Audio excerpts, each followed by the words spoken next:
Hi there, I'm Talon from the Fantasy Grounds forums, and this is the first of a three-part tutorial designed to introduce the Fantasy Grounds virtual tabletop and the Pathfinder rule set to potential Pathfinder Society players. In this tutorial we're going to cover the character sheet basics. In part 2 we'll talk about combat basics, and in part 3 we'll talk about miscellaneous Fantasy Grounds and Pathfinder set functionality. To kick things off, though, we'll start with the character sheet.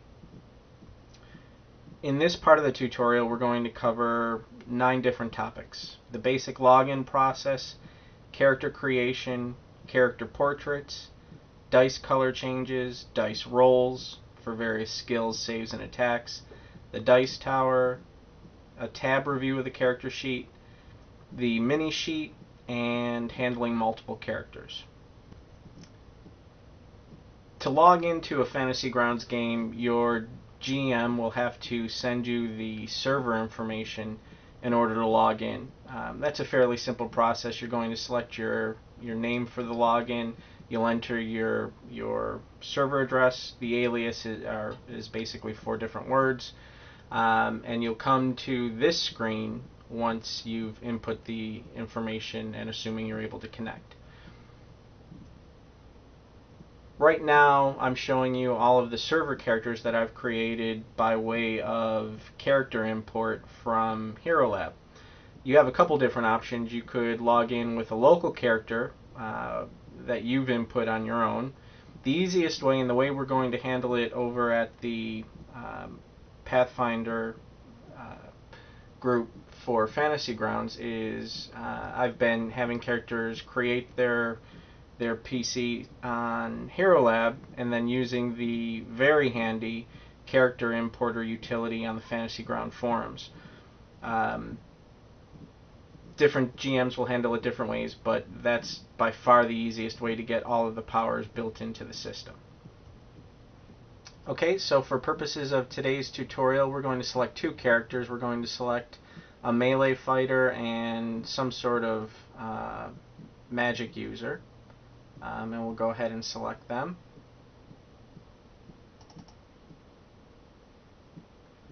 All I did to select him was double click on the portrait. Now if I want to bring in a new character, I'm going to control 2 today. All you would have to do is move over to the upper right hand corner, select the characters button, and select the character that you want to also control. Now if it turns out the other player comes in and you don't need to control 2 characters, all you have to do is release one of the characters. To do that, hover over the portrait, right click, and select the release button. Now bear in mind that right now Ironjaw is the active character, so let me show you what that means. If I were to type something in the chat window, it's going to come up as Ironjaw. Because I'm controlling 2 characters, if I want to say something as Bakshi, I would simply select him by left clicking and typing in the information. Now one of the great things about Fantasy Grounds is its die use. To roll any die, you just left click over the die, hold the button, move and release over the chat window, and it will roll your die. It's a great way of simulating electronic dice on a VTT, and of all the different VTTs I've tried, this is the most satisfying by far.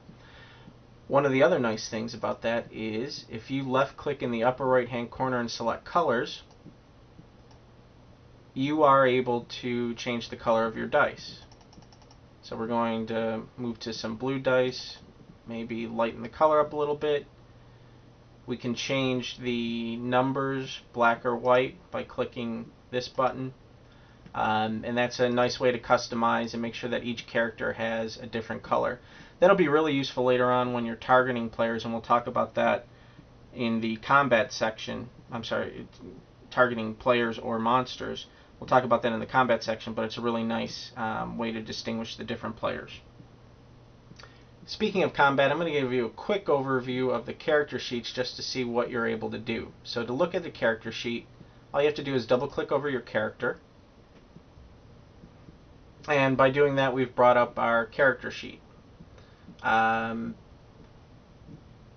of things about the character sheet. If you want to change the token, your DM actually will drag your portrait into your character sheet like that.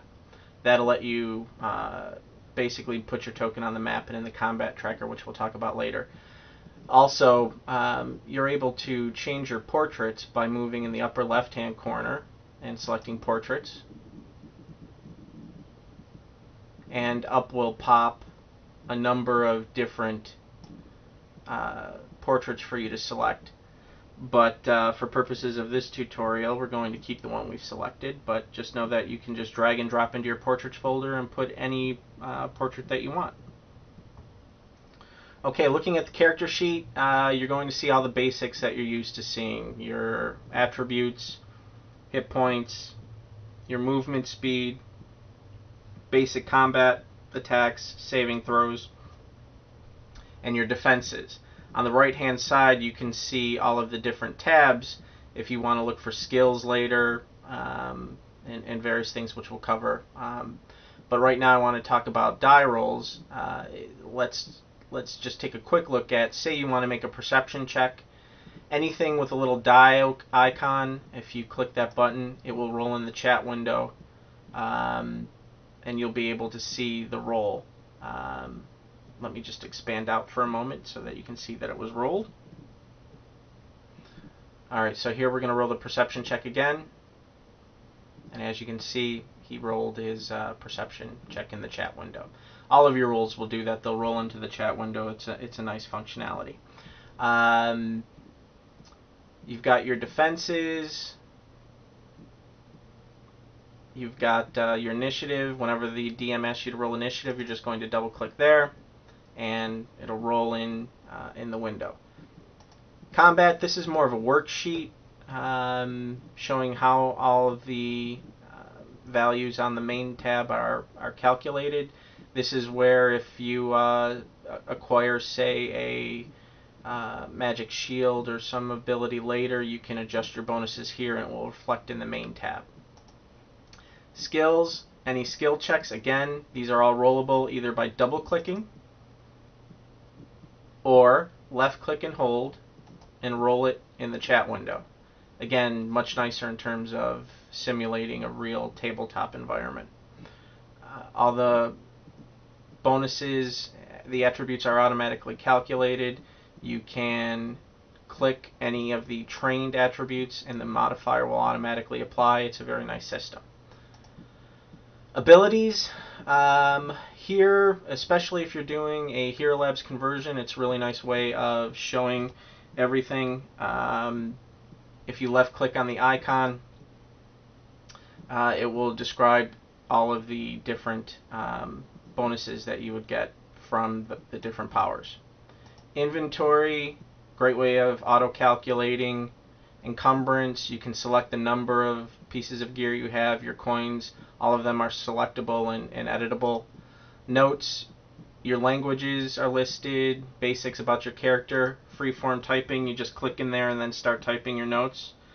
And actions, which we'll talk about more in the combat tab, but which is very useful for, again, if you left click on the die, you're going to see the attacks. Same thing with your weapons up here, so very convenient system for combat. Two things I wanted to cover very quickly. When you are rolling skill checks, if the DM wants a hidden roll, you're going to roll that into the dice tower down here. Just left click and drag, drop it in the dice tower, and you'll see that it's rolled in the dice tower, but you can't tell what the effect was. Very good way for telling the DM the roll without revealing it to everybody else. And the last point before we move on to the next session, mini tab. If you want to conserve space, hit the mini tab, X out, and you'll get a smaller one to preserve real estate.